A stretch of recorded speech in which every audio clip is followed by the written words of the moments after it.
हद कर दी आपने। ये गाना तो आपने जरूर सुना होगा, मगर भारत के प्रधानमंत्री नरेंद्र मोदी के बारे में जो नई कहानी सामने आई है, उनकी सरकार के कारनामों की जो नई पोल खुली है, उसे जानकर आपकी जबान से ये निकल ही जाएगा कि ये तो हद कर दी साहब ने। जी हां, मोदी सरकार के कामकाज तथा प्रधानमंत्री मोदी और उनके व्यक्तिगत कैरेक्टर जैसे उन्हें गुस्सा आ जाए तो वो क्या क्या बोल सकते हैं, क्या क्या बोल जाते हैं। इसके अलावा आमदनी, अठन्नी, खर्चा, रुपया से लेकर तमाम चीजों का जो खुलासा हुआ है, सच कह रहा हूं, जानकर आपकी खोपड़ियां घूम जाएगी। यकीन नहीं होगा कि जो व्यक्ति गला फाड़ फाड़ कर देश की चौकीदारी करने का वादा कर रहा था, उनकी सरकार में ऐसे ऐसे कारनामे हो रहे हैं और वो भी इन सब में शामिल थे। और ये बातें खुद मोदी सरकार के ही एक बड़े अधिकारी ने बाकायदा लिखकर बताई हैं। पूरे मामले को सुनने के बाद आप भी सोच में पड़ जाएंगे कि राहुल गांधी ने जो नारा दिया था कि चौकीदार वे चोर है, कहीं वो नारा बिल्कुल सच तो नहीं था। एकदम आसान भाषा में पूरी बात आपको बताऊंगा, लेकिन वादा करिए कि कम से कम 5 लोगों तक ये वीडियो फॉरवर्ड जरूर करेंगे और भक्तों को जरूर दिखाएंगे। वैसे भी आजकल ऐसा लग रहा है कि आईटी सेल की टोली हमारे पीछे हाथ धोकर पड़ चुकी है। उधर सुप्रीम कोर्ट ने यूपी सरकार को जमकर फटकार लगाई है और चीफ जस्टिस चंद्रचूड़ ने मणिपुर में पीड़ितों के लिए कुछ विशेष निर्देश दिए। इन सब पर विस्तार से बात करेंगे। इसके साथ ही चर्चा यह भी होगी कि जो घर फूके आपनो चले हमारे साथ, क्या बीजेपी के साथ जाना अपना घर फूकने के बराबर हो चुका है? इसका एक अन्य उदाहरण सामने आया है, उस पर भी बात करेंगे। और अंत में बात करेंगे कि क्या कांग्रेस का डर पीएम मोदी के दिल और दिमाग में चढ़ गया है, बहुत भीतर तक समा गया है। और ये बात मेरी नहीं है, एक समय में खुद पीएम मोदी ने यही बातें कही थी। बातचीत शुरू करने से पहले आप सभी से अनुरोध है कि यदि आप मैं पहली बार देख रहे हैं तो फेसबुक पर हमारे पेज को फॉलो और लाइक कर लीजिए, यूट्यूब पर सब्सक्राइब करके घंटा बजा दीजिएगा। देश में मीडिया के नाम पर अब सिर्फ सोशल मीडिया ही बचा है जो देश की असलियत आपके सामने लाता है। और आज हम जिस मसले पर बात करने वाले हैं, यदि देश का मीडिया, ज्यादातर मीडिया सत्ता का गुलाम न होता, तलवे न चाटता, तो ये बातें बहुत पहले ही आपके सामने आ चुकी होती। हमारा काम पसंद आए तो इस QR कोड या फिर मोबाइल नंबर का प्रयोग करते हुए हमें आर्थिक रूप से मजबूत करने का प्रयास जरूर करें। बहुत बहुत धन्यवाद। सबसे पहले बात स्वघोषित चौकीदार की कर लेते हैं, जिसकी चौकीदारी पर आए दिन सवाल उठते रहे हैं, मगर इस बार सवाल बहुत ही बड़ा, गंभीर, चिंताजनक और शर्मनाक है। भारत सरकार के पूर्व वित्त सचिव सुभाष चंद्र गर्ग ने एक किताब लिखी है। किताब का नाम है वी ऑल्सो मेक पॉलिसी। इस किताब में वैसे तो बहुत सारी बातें लिखी हैं, मगर द वायर ने अपनी रिपोर्ट के जरिए इसे संक्षिप्त करके पब्लिश किया है और हम उसे और भी ज्यादा संक्षिप्त तथा सरल भाषा में आपको बताने का प्रयास कर रहे हैं। बहुत सारी ऐसी चीजें होती हैं जिन्हें यदि यूं ही उठाकर रख दिया जाए तो बहुत सारे लोग समझ ही नहीं पाएंगे, और मेरे ख्याल से ऐसी वीडियो का कोई अर्थ नहीं जिसे आम जनमानस समझ ना पाए, जिसे बिना पढ़ा लिखा आदमी भी समझ ना पाए। तो एकदम आपकी भाषा में बताने की कोशिश करूंगा, सुन लीजिए। साल 2016 में देश के भीतर नोटबंदी की गई थी। अचानक वाली इस नोटबंदी को सबसे छुपा कर रखा गया था और स्वयं देश के प्रधानमंत्री ने रात 8 बजे कैमरे पर आकर इसकी घोषणा कर दी और कह दिया कि 1000 और 500 के नोट अब लीगल टेंडर नहीं होंगे। और इसके बाद देश का गोदी मीडिया, तमाम भाजपाई नेता और सभी लोग वाहवाही करने में जुट गए, कहने लगे कि वाह वाह, कितना बड़ा कारनामा हो गया है, अब तो भ्रष्टाचार खत्म हो जाएगा, काला धन वाले बर्बाद हो जाएंगे, आतंकवाद, उग्रवाद, नस्लवाद और दुनिया भर के जितने भी वाद हैं सब समाप्त हो जाएंगे। नोटबंदी को इस तरीके से पेश किया गया मानो देश की हर एक समस्या आपके लिए रामबाण मिल गया हो और मोदी सरकार ने ऐसा कारनामा कर दिया है। जबकि विपक्ष के तमाम नेता जैसे राहुल गांधी ने भी उस वक्त साफ साफ ये कहा था कि ये नोटबंदी देश की आर्थिक व्यवस्था को बर्बाद करके रख देगी। मगर जैसा कि उस वक्त जोर शोर से राहुल गांधी को पप्पू घोषित किया गया था तो उनकी बातों का मजाक उड़ाया गया। हालांकि राहुल गांधी ने जितने समय बाद अर्थव्यवस्था को झटका लगने की बात कही थी, झटके उसी समय लगने शुरू हो गए थे। ये अलग बात है कि उसकी खबर सामने नहीं आ रही थी क्योंकि गोदी मीडिया सत्ता की जेब में था। नोटबंदी 2016 के आखिरी समय में हुई और आज जिस मामले की चर्चा हो रही है वो लगभग 2 साल बाद की है, यानी 2018 की है। एक मीटिंग में भारत के प्रधानमंत्री, RBI के गवर्नर उर्जित पटेल समेत तमाम अधिकारी बैठे हुए थे। इसमें उस वक्त के वित्त मंत्री अरुण जेटली भी शामिल थे। देश के आर्थिक हालात खराब परिस्थितियों में थे जिससे निपटने के लिए चर्चा हो रही थी। सरकार की तरफ से RBI गवर्नर उर्जित पटेल से पैसे की डिमांड की जा रही थी और कहा जा रहा था कि देश की हालत ठीक नहीं है, बैंकों को पैसे की जरूरत है, RBI के पास जो पैसा रखा हुआ है उसमें से हमें दे दीजिए। मगर उर्जित पटेल ऐसा करना नहीं चाहते थे। आप इस मामले को अपने घर के उदाहरण से ऐसे समझ लीजिए कि परिवार की एक जिम्मेदार महिला विपरीत परिस्थितियों के लिए कुछ पैसे जुटा कर रखती है कि कभी कोई समस्या आ जाए, कोई विपत्ति आ जाए तो जो पैसा मैंने बचा कर रखा है वो घर के काम आ जाएगा। और घर का एक सदस्य जो कर्जा लेकर घी पीने का आदी है, जो कर्जखोरी करके फिजूल खर्ची और अय्याशी करने का आदी है, वो पैसे की डिमांड कर रहा है, कह रहा है कि जो पैसा तुम्हारे पास है, जो तुमने बचा कर रखा है, वो निकाल कर हमें दे दो। मगर घर की महिला बार बार कहती है कि ये समस्याएं तुमने पैदा की हैं, तुमने कर्ज लेकर फिजूल खर्ची की है, तो जो समस्या तुमने पैदा की है तुम खुद उससे निपटो, मेरा इसमें कोई रोल नहीं है, मैं अपने पैसे बचा कर रखूंगी, मैं तुम्हें पैसे नहीं दूंगी। होगी। ऐसी ही बातें उस वक्त के आरबीआई गवर्नर उर्जित पटेल कर रहे थे। सरकार ने जब बार बार उनसे पैसे देने की बात कही तो उन्होंने बाकायदा पत्र लिखकर कहा कि सरकार अपनी फिजूल खर्ची कम करे, आमदनी अठन्नी खर्चा रुपया वाला खेला करना बंद करे। जो परिस्थितियां बनी है वो सरकार की नीतियों और उनकी पॉलिसीज की वजह से बनी है। जो अर्थव्यवस्था बिगड़ी है वो उनकी वजह से है, यानी सरकार की वजह से। तो सरकार को जो करना है करे, आरबीआई का उसमें कहीं कोई रोल नहीं है। जो भी करना है वो सरकार को ही करना है। मगर इस तरह की बातों को सुनकर भारत के प्रधानमंत्री गुस्सिया गए, नाराज हो गए, भड़क गए और इतने नाराज हो गए कि आरबीआई के गवर्नर उर्जित पटेल को सांप कह दिया। सांप, यानी कि उर्जित पटेल की तुलना धन के ऊपर बैठे हुए सांप से कर दी। सोच कर देखिए, पूरे देश के बैंकों का जो बैंक है, उस बैंक का जो सबसे बड़ा अधिकारी है, जिसके हस्ताक्षर के भरोसे आपकी जेब में रखी हुई नोट चलती है, उस अधिकारी को भारत के प्रधानमंत्री नरेंद्र मोदी सांप की संज्ञा दे रहे हैं। क्या आपने कभी सपने में भी सोचा था कि भारत के प्रधानमंत्री इस तरह की शब्दावली का प्रयोग कर सकते हैं? चुनावी भाषणों में कुछ भी बोल देने की उनकी पुरानी आदत है। करोड़ों की गर्लफ्रेंड से लेकर कांग्रेस की विधवा, इससे भी आगे बढ़ चढ़कर उन्होंने बहुत सारी बातें बोली हैं। उन चीजों को आप राजनीतिक नजरिए से देख सकते हैं, मगर अपने ही अधिकारी को, अपने देश के सबसे बड़े बैंक के सबसे बड़े अधिकारी को भरी मीटिंग में इस तरह की बात बोलना, और वो भी तब जब वो अधिकारी देश के हित में बात कर रहा हो, यह निश्चित ही बहुत बड़ा संदेह पैदा करता है। इस किताब में यह भी लिखा गया है कि उर्जित पटेल कुछ ऐसा फार्मूला तैयार करके लाए थे जिससे जो लोन डिफॉल्टर है, जो एनपीए है, यानी बैंकों का लोन लेकर जो लोग नहीं चुकाते हैं, जो रफू चक्कर हो जाते हैं, उनकी वसूली का फार्मूला लेकर आए थे उर्जित पटेल। इस पर भी मोदी सरकार सहमत नहीं हुई। अब सवाल यह है कि यदि उर्जित पटेल देश के बैंकों का पैसा लेकर भागने वालों के खिलाफ या फिर पैसा निकालने का कोई फार्मूला लेकर आए थे तो देश की सरकार को यह पसंद क्यों नहीं आया? क्या यहां पर यह सवाल नहीं उठता कि मोदी सरकार क्या डिफॉल्टर्स के पक्ष में खड़ी होती है? हालांकि होती है कि नहीं होती है, इसके तमाम उदाहरण उपलब्ध हैं। पिछले सालों में आपने देखा है, विजय माल्या से लेकर पता नहीं कौन कौन मोदी देश का पैसा लेकर फरार हो गया। इतना ही नहीं, ये जो मीटिंग हो रही थी, इस मीटिंग में उर्जित पटेल ने यह भी कहा था कि भारत की अर्थव्यवस्था के बारे में जो बातें कही जा रही हैं उससे भी कहीं ज्यादा खराब स्थिति असल में है। यानी कि देश की जनता को देश की जो हालत दिखाई जा रही थी उससे भी कहीं ज्यादा भयावह स्थिति में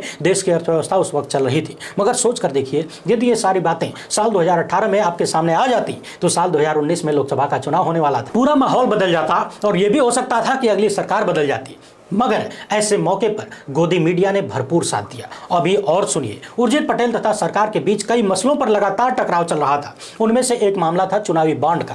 हमने कई बार इस बात पर चर्चा की है कि पारदर्शिता के नाम पर मोदी सरकार ने चुनावी बॉन्ड में भारत की 140 करोड़ जनता की आंखों पर पट्टी, काली पट्टी बांधी है। मगर चौंकाने वाली बात यह है कि पट्टी बांधने के बाद भी देश के प्रधानमंत्री भाषण देते हुए कहते हैं कि हमने चुनावी बॉन्ड प्रक्रिया को पारदर्शी बना दिया है। यहां दो लाइन में समझ लीजिए कि मोदी सरकार ने ऐसी व्यवस्था बनाई कि कौन व्यक्ति यानी कौन सी कंपनी किस राजनीतिक दल को कितना चंदा दे रही है इसकी जानकारी आपको नहीं मिलेगी, किसी को नहीं मिलेगी। यह अलग बात है कि जो सत्ता में है वो कुछ भी जानकारी हासिल कर सकते हैं। ऐसा ही आरोप हाल फिलहाल में राजस्थान के मुख्यमंत्री अशोक गहलोत ने लगाया है। उनका कहना है कि कोई भी व्यक्ति या कोई भी कंपनी जो चुनावी बॉन्ड खरीद रही है, यानी जो चंदा दे रही है, उनमें से ज्यादातर हिस्सा बीजेपी को जा रहा है और जो लोग अन्य पार्टियों को देना चाहते हैं वो नहीं दे पाते हैं, क्योंकि जैसे ही किसी अन्य पार्टी को चंदा देंगे वहां ईडी और सीबीआई की छापेमारी हो जाती है, क्योंकि सरकार को पता चल जाता है कि कौन आदमी किस पार्टी को पैसा दे रहा है। ऐसे में कौन व्यक्ति होगा, कौन बिजनेसमैन होगा जो दूसरी पार्टियों को पैसा देना चाहेगा। शायद यही वजह है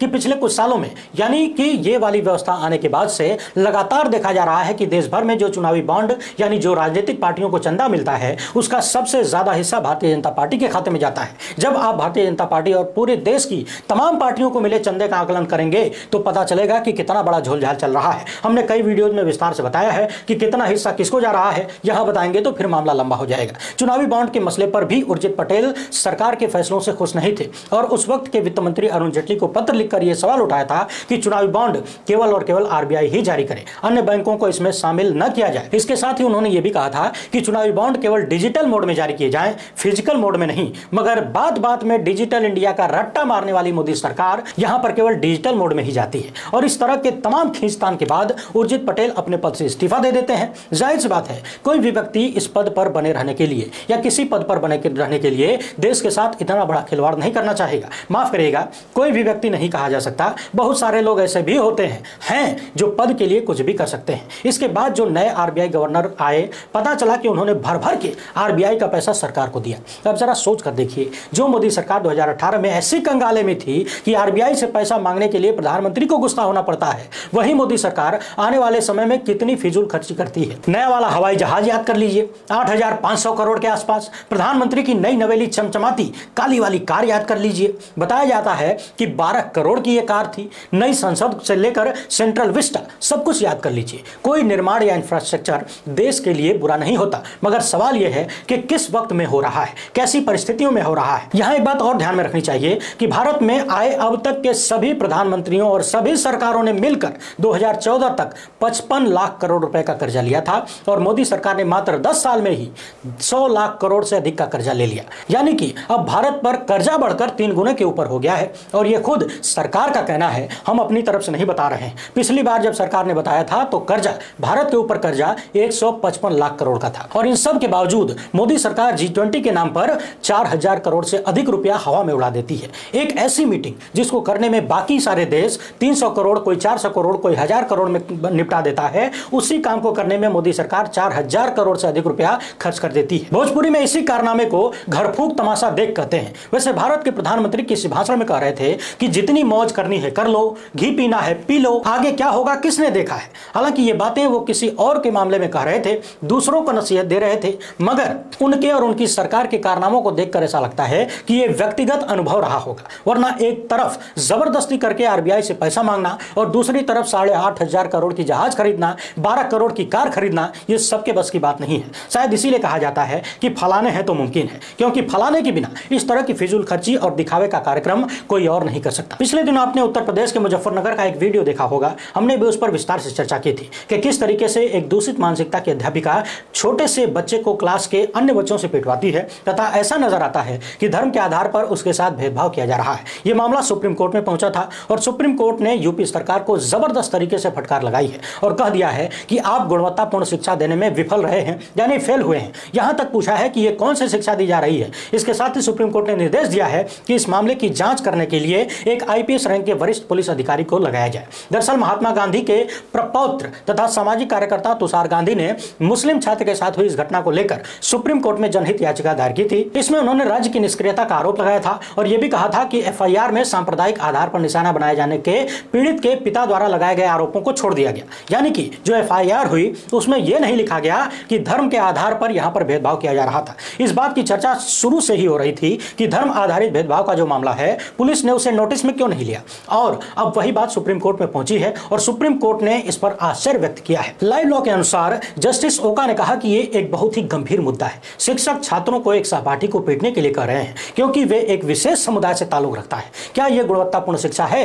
राज्य को बच्चे की शिक्षा की जिम्मेदारी लेनी चाहिए। वहीं यूपी सरकार के वकील का कहना था कि राज्य किसी को नहीं बचा रहा है, यानी अपना काम ईमानदारी से कर रहा है और सांप्रदायिक कोण को अनुपात से अधिक उछाला जा रहा है। लेकिन इस बात पर भी पीठ ने कहा कि घटना का जो वीडियो वायरल है, उसकी जो ट्रांसक्रिप्ट है, उसमें जो बातें लिखी हैं, उसे देखकर यह मामला साफ है कि सांप्रदायिक एंगल है और यदि ऐसा है तो फिर ये किस तरह की शिक्षा दी जा रही है। अदालत ने अपने आदेश में यह भी कहा कि यह न केवल आपराधिक कानून को स्थापित करने में विफलता का मामला है, बल्कि अनुच्छेद 21A जो कि शिक्षा के मौलिक अधिकारों से जुड़ा हुआ है, उसका भी उल्लंघन है। आगे कोर्ट ने कहा कि अगली सुनवाई 30 अक्टूबर को होगी। इसके साथ ही नियमों के कार्यान्वयन पर एक रिपोर्ट पेश करने को भी कहा गया है और यह निर्देश भी दिया गया है कि राज्य पीड़ित बच्चे को बेहतर शिक्षा प्रदान करेगा और विशेषज्ञ बाल मनोवैज्ञानिक के माध्यम से घटना में शामिल सभी बच्चों की काउंसलिंग करेगा। याद करिए, जिस वक्त ये वीडियो वायरल हुआ था उस वक्त भी हमने कहा था कि जिस बच्चे को अन्य बच्चों द्वारा पिटवाया गया, उसके साथ जो मानसिक और शारीरिक प्रताड़ना हुई वो तो अलग का मामला है। सोच कर देखिए अन्य बच्चों के मन में किस तरीके का जहर भरा गया है। और अब कोर्ट ने भी उन सभी बच्चों को काउंसलिंग करवाने का निर्देश दिया है।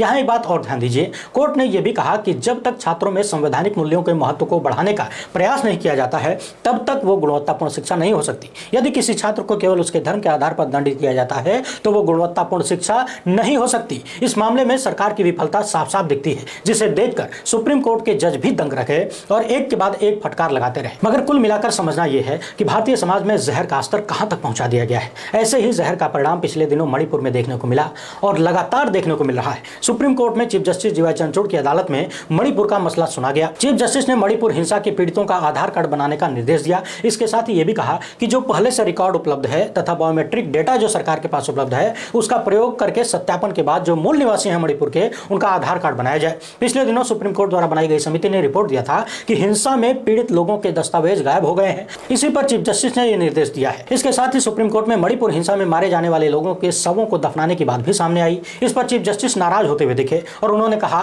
कि क्या हम बनाई गई समिति को रद्द कर दें और इस मामलों की सुनवाई खुद करें। हमारा यहां सुप्रीम कोर्ट में बैठकर मणिपुर का प्रशासन चलाने का इरादा नहीं है, हर एक मामले में हम नहीं उतर सकते। इसके साथ ही चीफ जस्टिस ने मणिपुर सरकार द्वारा वीडियो कॉन्फ्रेंसिंग की सुविधा उपलब्ध कराने की बात भी कही और यह भी कहा कि किसी भी समुदाय के वकील को अदालत में पेश होने से रोका न जाए और यदि किसी ने इस निर्देश का उल्लंघन किया तो इसे कोर्ट की अवमानना माना जाएगा। सुप्रीम कोर्ट द्वारा बनाई गई कमेटी अपनी नवी रिपोर्ट दे चुकी है और इस पर केंद्र सरकार 1 सप्ताह में जवाब देगी। इसके साथ ही सुप्रीम कोर्ट ने यह भी कहा कि मणिपुर सरकार ही पीड़ितों को मुआवजा जारी करने के लिए पर्याप्त फंड देगी। यहां कुछ चीजें और जान लीजिए। मणिपुर में पिछले 4 महीनों से हिंसा चल रही है और अब तक 175 लोग मारे गए हैं, 1100 से अधिक लोग घायल हुए हैं और हजारों लोग बेघर हुए हैं, विस्थापित हुए हैं। इतना ही नहीं, 5000 से अधिक आगजनी का मामला सामने आया है, जिनमें से 4700 से अधिक घरों को और लगभग 400 धार्मिक स्थलों को जलाने का मामला सामने आया है। उनमें तोड़फोड़ करने का मामला सामने आया है। 2014 के बाद से जिस नई भाजपा का उदय हुआ उसके बाद लगातार यह सवाल उठ रहा है कि जो भी राजनीतिक दल या जो भी नेता अन्य पार्टियों से आकर बीजेपी में शामिल होते हैं या फिर कोई राजनीतिक दल यदि बीजेपी के साथ गठबंधन करता है तो बीजेपी उसे समाप्त करने के प्रयास में लग जाती है। और ये सारे आरोप हवाई भी नहीं है। आप महाराष्ट्र में देख सकते हैं शिवसेना का क्या हुआ, आप बिहार में नीतीश कुमार की पार्टी समेत रामविलास पासवान की पार्टी को भी याद कर लीजिए। पार्टी को तोड़ दिया गया और दोनों बीजेपी के साथ गठबंधन में है। ऐसे तमाम उदाहरण मिल जाएंगे जहां पर अपने विरोधी दलों को तो छोड़ दीजिए, गठबंधन के साथियों को भी बीजेपी ने तोड़ने से गुरेज नहीं किया और अन्य पार्टियों से जो नेता बीजेपी में शामिल हुए लगभग उनका अस्तित्व समाप्ति की ओर ढकेल दिया गया। मध्य प्रदेश में ज्योतिरादित्य सिंधिया से लेकर ऐसे तमाम उदाहरण आपको मिल जाएंगे। हाल ही में कर्नाटक में जनता दल सेक्युलर ने बीजेपी वाली एनडीए गठबंधन के साथ जुड़ने का फैसला किया और अब खबर आ रही है कि तमाम मुस्लिम नेताओं ने जनता दल सेक्युलर नाम की पार्टी को छोड़ना शुरू कर दिया है। अब सवाल यह है कि जिस पार्टी का नाम ही जनता दल सेक्युलर है, सेक्युलर, वो पार्टी बीजेपी के साथ जाकर सेक्युलर रह पाएगी क्या?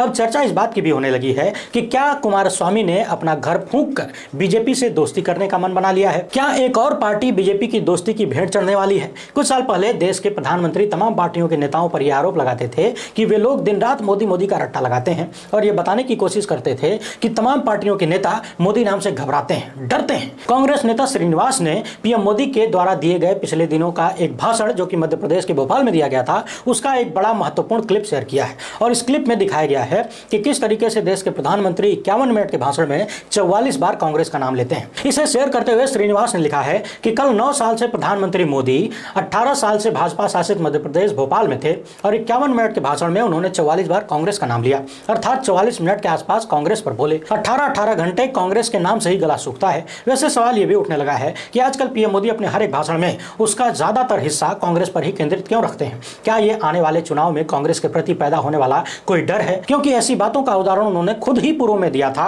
वैसे प्रधानमंत्री बार बार कांग्रेस का नाम क्यों ले रहे हैं और इतनी ज्यादा बार क्यों ले रहे हैं? इस पर आप क्या सोचते हैं कमेंट बॉक्स में जरूर लिखिएगा। फिलहाल इतना ही। पहली बार देख रहे हैं तो चैनल को सब्सक्राइब कर लीजिए, शेयर जरूर करिएगा। हमसे जुड़ने के लिए बहुत बहुत धन्यवाद। चाहिए।